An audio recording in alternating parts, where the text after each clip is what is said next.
The IMF is a quota-based institution.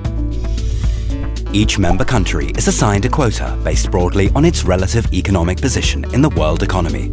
Quotas constitute the primary source of the IMF's financial base and play several key roles in its relationship with its members. They determine a country's voting power and its maximum financial commitment to the IMF. Quotas are also relevant for access to IMF resources and allocations of special drawing rights, SDRs. Quotas are denominated in SDRs, and their size is determined by the IMF's Board of Governors. When a country joins the IMF, it is assigned an initial quota in the same range as the quotas of existing members of broadly comparable economic size and characteristics. The IMF uses a quota formula to help assess members' relative economic positions. The current quota formula is a weighted average of GDP, openness, economic variability, and international reserves. The total quotas of IMF members amount to about SDR 477 billion. The United States is the largest member with a quota of SDR 83 billion, and Tuvalu is the smallest member with a quota of SDR 2.5 million. A member's quota subscription determines the maximum amount of financial resources it must provide to the IMF. Upon joining the fund, a member must pay its subscription in full. Quota subscriptions are the basic source of financing for the IMF's regular lending. Quotas largely determine a member's voting power in the IMF, and thereby its decision-making and representation on the executive board. A member's total votes are equal to its basic votes plus one additional vote for each SDR 100,000 in quotas.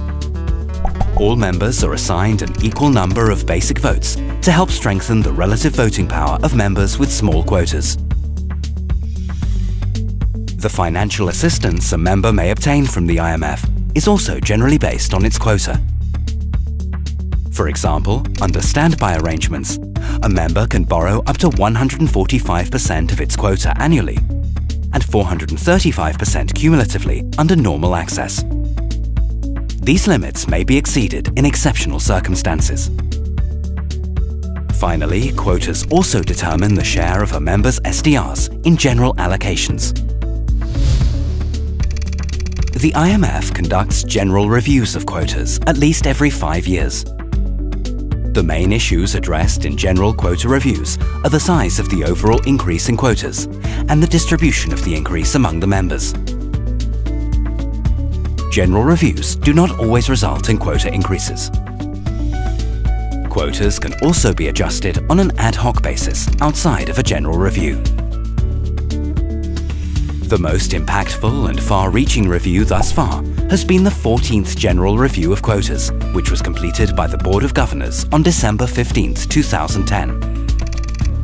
The 2010 reform package, which became effective on January 26, 2016, delivered the largest quota increase in history and led to a major realignment in quota shares.